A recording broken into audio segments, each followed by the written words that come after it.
sirdir ana, dünyaya canından can veren ana. Her evin eşin suyu çöreği, her evin ışığı nurudur ana, her evin ışığı nurudur ana. Cennet ayakları altında olan, gündüzü gecesi uykusuz kalan, öğüt nasihat ile bize yol açan, elmi tükenmeyen mekteptir ana, elmi tükenmeyen mekteptir ana.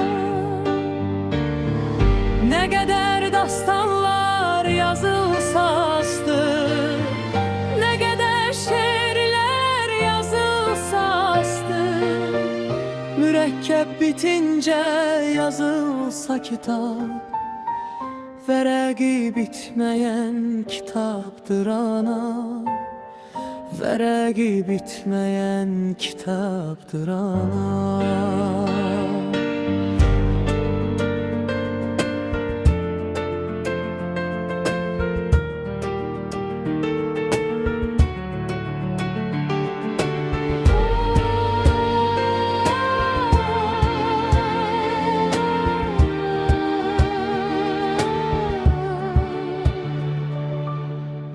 Hayatta ilk attım onunla başlar, İster ayağımıza değmesin taşlar.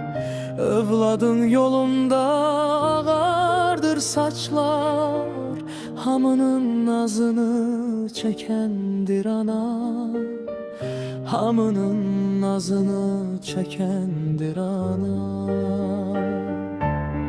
Gülüşü yağıştır susuz çöllere, ne kadar tarifler dese işenine, çektiği ağrılar gelmez kıymete.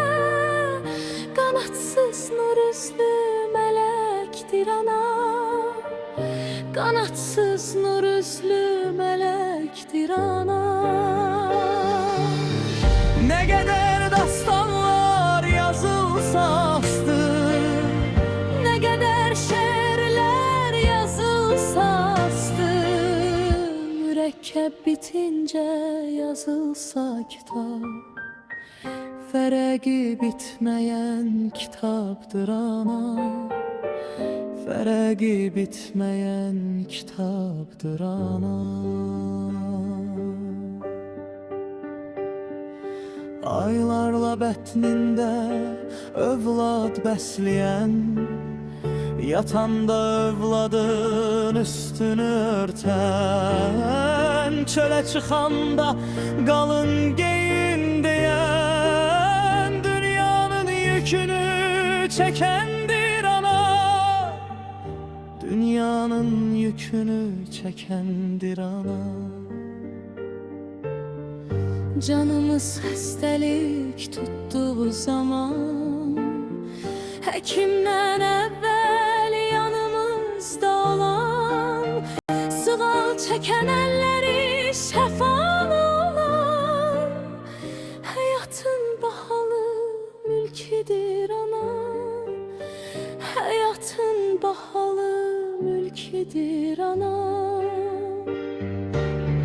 Ne kadar dastanlar yazılsa astır, ne kadar şiirler yazılsa astır, mürekkep bitince yazılsa kitap, veregi bitmeyen kitaptır ana, veregi bitmeyen kitaptır ana.